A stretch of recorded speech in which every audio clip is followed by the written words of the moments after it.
Hello students, how are you? कैसे हैं आप? ओके, अभी आपने प्रीवियस क्लास में स्टूडेंट्स ये देखा था, अभी आपने प्रीवियस क्लास में ये देखा कि हम लोग कैसे गॉस लॉ इन मैग्नेटिज्म के हेल्प से कंक्लूजन निकाला कि मैग्नेटिक मोनोपोल्स एग्जिस्ट नहीं करते हैं, मैग्नेटिक मोनोपोल्स एग्जिस्ट नहीं करते हैं।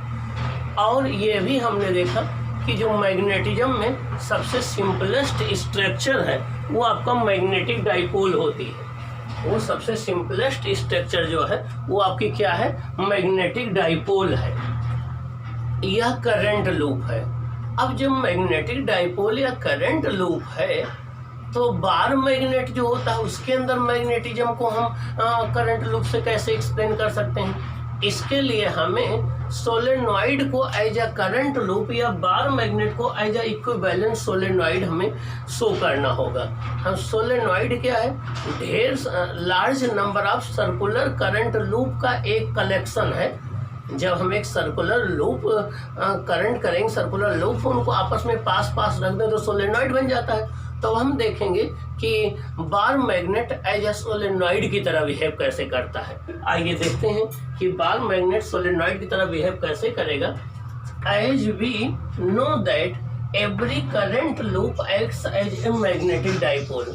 हमें ये बात पहले से पता है कि हर एक करंट लूप, चाहे वो जिस शेप का हो, चाहे जिस साइज का हो, ठीक ना, इवन सर्कुलेटिंग इलेक्ट्रॉन का ही करंट लूप क्यों ना हो, हर एक करंट लूप मैग्नेटिक डाइपोल की तरह बिहेव करता है। हमें ये पहले से पता है। उसका अपना डाइपोल मोमेंट होता है। बस डिफरेंस ये होता है कि सर्कुलर लूप का डाइपोल मोमेंट I/A होता है, जबकि बार मैग्नेट का magnetic dipole moment pole strength × 2L होता है। तो second, according to the Ampere's hypothesis all magnetic phenomena can be explained in terms of circulating current। Amperes के hypothesis के अकॉर्डिंग जितनी भी मैग्नेटिक फिनोमिना होती हैं उनको हम सर्कुलेटिंग करंट्स के रूप में हम एक्सप्लेन कर सकते हैं। एम्पियर साइंटिस्ट ने ये हाइपोथेसिस दिया। आपको एम्पियर सर्कुलर लॉ आप पढ़ चुके हैं। तो एम्पियर ने ये कहा कि जितनी भी मैग्नेटिक फिनोमिना है उनको हम करंट लूप के टर्म्स में एक्सप्लेन कर सकते हैं। According to Ampere's hypothesis all magnetic phenomena can be explain in terms of the circulating current. जितनी भी मैग्नेटिक फिनोमिना होती हैं उनको हम सर्कुलेटिंग करंट के टर्म्स में एक्सप्लेन कर सकते हैं। नेक्स्ट है magnetic field lines of a bar magnet and a current carrying solenoid are very similar to each other. Bar magnet की मैग्नेटिक फील्ड लाइंस का जो पैटर्न होता है ठीक वैसा ही पैटर्न सोलेनॉइड की मैग्नेटिक फील्ड लाइंस का है।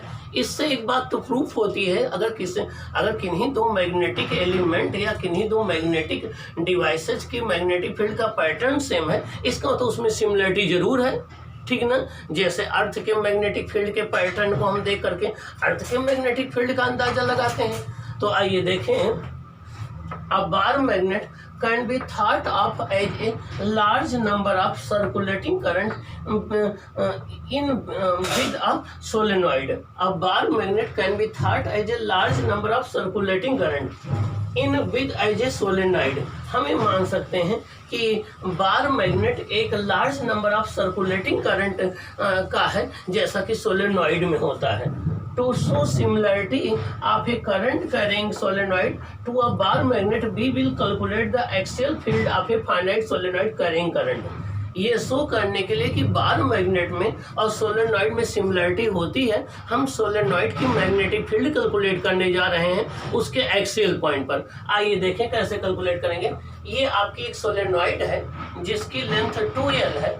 ये एक सोलेनॉइड है जिसकी लेंथ 2L है, जिसका एक्सिस ये लाइन है और जिसका मिड पॉइंट O है, सेंटर O है और रेडियस इसकी स्मॉल a है। इसमें करंट I फ्लो कर रही है।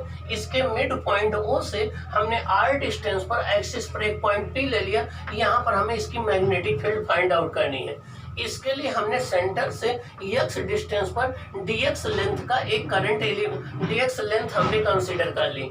x डिस्टेंस पर dx लेंथ कंसीडर कर ली। अब इसे हम रिंग मान सकते हैं। इस रिंग, ये रिंग है जिसकी रेडियस a है, इसे हम एक रिंग मान सकते हैं। ये एक हम रिंग मान सकते हैं जिसकी रेडियस क्या है, वो आपका a है, और जिससे उस पॉइंट की डिस्टेंस कहाँ क्या है, जहाँ पर हमें मैग्नेटिक फील्ड निकालना है उसकी डिस्टेंस ये r है, ये r है, ये x है, तो ये हो जाएगा r माइनस x। देखिए ये आपका हो जाएगा, इसके सेंटर से जो डिस्टेंस हो जाएगी वो हो जाएगी r माइनस एक्स। ये डिस्टेंस r माइनस एक्स है, ये a है। अब हम रिंग का जो मैग्नेटिक फील्ड का फॉर्मूला होता है B equal to mu naught I into a square upon 2x square plus a square to the power 3 upon 2, ये हमारे रिंग के एक्सिस पर मैग्नेटिक फील्ड का फॉर्मूला होता है। यहाँ पर x के प्लेस पर क्या है, ये r माइनस एक्स है और रेडियस a है। तो देखिए number of turns in the element देखेंगे तो नंबर ऑफ टर्न्स हो जाएगा n इंटू डी एक्स, क्योंकि इस पर यूनिट लेंथ में नंबर ऑफ टर्न्स क्या है, स्मॉल n है, तो dx लेंथ में कितने हो जाएगा, n इंटू डी एक्स हो जाएगा। अब इसकी वजह से जो करंट एलिमेंट की वजह से मैग्नेटिक फील्ड हो जाएगा dB equal to mu naught I into a square और n dx, ये टोटल नंबर ऑफ टर्न्स हो जाएंगे upon 2 into r minus x का होल स्क्वायर, वो ये हो गया, और plus a square to the power 3 upon 2। यहाँ पर ये n इंटू डी एक्स, ये आपका कैपिटल N है। यहाँ पर अगर नंबर ऑफ टर्न्स n हो तो इसको हम ये लिखते हैं Ni, ये आता है। तो यहाँ पर ये किसके इक्वल हो जाएगा, ये नंबर ऑफ टर्न्स के इक्वल हो जाएगा आपका ये। तो आपका mu naught I into a square n dx upon 2 r minus x square plus a square 3 upon 2 आ गया। अब अगर हम ये मान लें कि ये P पॉइंट इसके बहुत नज़दीक है, जब P पॉइंट बहुत नज़दीक होगा इसके, तो उस केस में आपका r ग्रेटर देन a होगा या r ग्रेटर देन x होगा। तो हम r minus x whole square plus a square को हम r क्यूब के इक्वल लिख सकते हैं, किसके, r क्यूब के इक्वल लिख सकते हैं। यहाँ पर x को हम नेगलेक्ट कर सकते हैं, a को नेगलेक्ट कर सकते हैं, यहाँ पर x नेगलेक्ट हो जाएगा, a नेगलेक्ट हो जाएगा, r square to the power 3 upon 2 आएगा, 2 कैंसिल हो जाएगा, ये r क्यूब आ जाएगा। यहाँ पर हमारा इस केस में हम किसको नेगलेक्ट कर देंगे, a को नेगलेक्ट कर देंगे, x को नेगलेक्ट कर देंगे। अगर इन दोनों को नेगलेक्ट कर देंगे तो हमारा क्या बचेगा, r square to the power 3 upon 2, तो ये r क्यूब आ जाएगा। तो dB हो जाएगा mu naught I into a square n dx upon 2 r cube आ जाएगा। अब अगर हम total magnetic field find out करना चाहते हैं पूरी सोलेनॉइड का, तो देखिए यहाँ पर x कहाँ से कहाँ तक चेंज होगा, x जो है यहाँ प्लस l तक चेंज होगा। इधर जो है x इक्वल टू 0 से x equal two plus l तक सोलेनॉइड है, इधर x इक्वल टू 0 से माइनस l तक सोलेनॉइड है। तो इस सोलेनॉइड की लिमिट क्या है, प्लस l से माइनस l तक, प्लस l से माइनस l तक। तो अगर हम पूरा टोटल मैग्नेटिक फील्ड निकालना चाहते हैं सोलेनॉइड का, तो total magnetic B equal to हो जाएगा mu naught n I a square upon 2 r cube integration x equal to minus l से प्लस l dx हो जाएगा। तो ये आपका आ जाएगा mu naught upon 4 pi 2n into 2l into I pi a square upon r cube हो जाएगा। देखिए म्यू नॉट अपॉन 4 पाई तो यही रहा, और आपका ये आपका 2l टोटल लेंथ हो गई सोलेनॉइड की, टोटल लेंथ हो गई सोलेनॉइड की, और ये 2n जो है टोटल नंबर ऑफ टर्न्स हो गए सोलेनॉइड में, और पाई a स्क्वायर इसका एरिया हो गया अपॉन r क्यूब आ जाएगा। अब अगर इसको हम और सिंप्लीफाई करेंगे, इसको और हम सिंप्लीफाई करेंगे तो देखिए ये क्या बनेगा, और सिंप्लीफाई करने पर ये, अब अगर हम ये सपोज कर लें कि कैपिटल M जो है वो मैग्नेटिक मोमेंट है सोलेनॉइड का, तो आइए देखें सोलेनॉइड का मैग्नेटिक मोमेंट कैसे निकालते हैं। आपको पता है कि M का फॉर्मूला होता है NIA, जहाँ n क्या होता है total number of turns, I क्या होता है करंट, A क्या होता है एरिया। तो मैग्नेटिक डाइपोल मोमेंट हो जाएगा सोलेनॉइड का total number of turns into current into area of cross section. अब नंबर ऑफ टर्न्स पर यूनिट लेंथ क्या है, स्मॉल n, और टोटल लेंथ कितनी सोलेनॉइड की है, l और l 2l, तो हो जाएगा n इंटू 2l। करंट कितनी है I, एरिया कितना है पाई स्क्वायर। तो देखिए यहाँ पर आपको 2n into l into I into a square, इसके प्लेस पर देखो हम क्या पुट कर सकते हैं, ये आपका है 2n into 2l into I into a square. तो 2n इंटू 2l, ये देखिए ये आपका हो जाएगा मैग्नेटिक डाइपोल मोमेंट, ये हो जाएगा 2n इंटू 2l।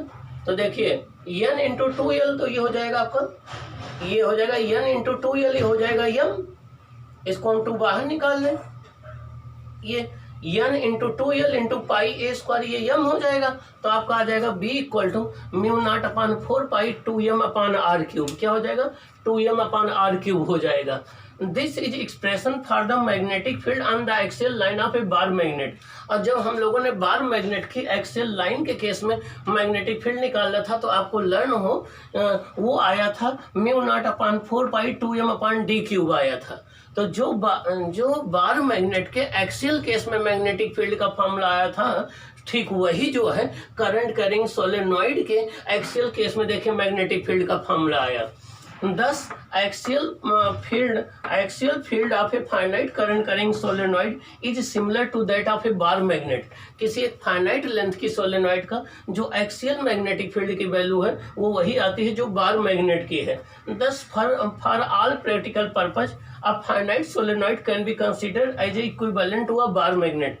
हम जहाँ कहीं भी प्रैक्टिकल पर्पज या हमें कैलकुलेशन करना हो या कॉन्सेप्ट के लिए अप्लाई करना हो तो हम एक फाइनाइट लेंथ की सोलेनॉइड को एज अ बार मैग्नेट हम मान सकते हैं। हम एक फाइनाइट लेंथ की सोलेनॉइड को एज अ बार मैग्नेट हम कंसीडर कर सकते हैं। ओके, तो ये रहा आपका कि एक सोलेनॉइड जो है बार मैग्नेट की तरह कैसे बिहेव करती है, गॉस लाइन मैग्नेटिज्म क्या है, मोनोपोल एग्जिस्ट क्यों नहीं करते हैं, आपका मैक्सवेल सेकंड इक्वेशन क्या है इलेक्ट्रोडायनेमिक्स में अभी हमने डिस्कस किया जो प्रूव करता है मैग्नेटिक मोनोपोल एग्जिस्ट नहीं करते हैं। ये रहा एनालॉगी इलेक्ट्रिसिटी मैग्नेटिज्म में, इसको आपको अच्छे से प्रिपेयर करना है। अब हम लोग डिस्कस करेंगे अर्थ मैग्नेटिज्म के विषय में, किसके? अर्थ मैग्नेटिज्म के विषय में। ओके।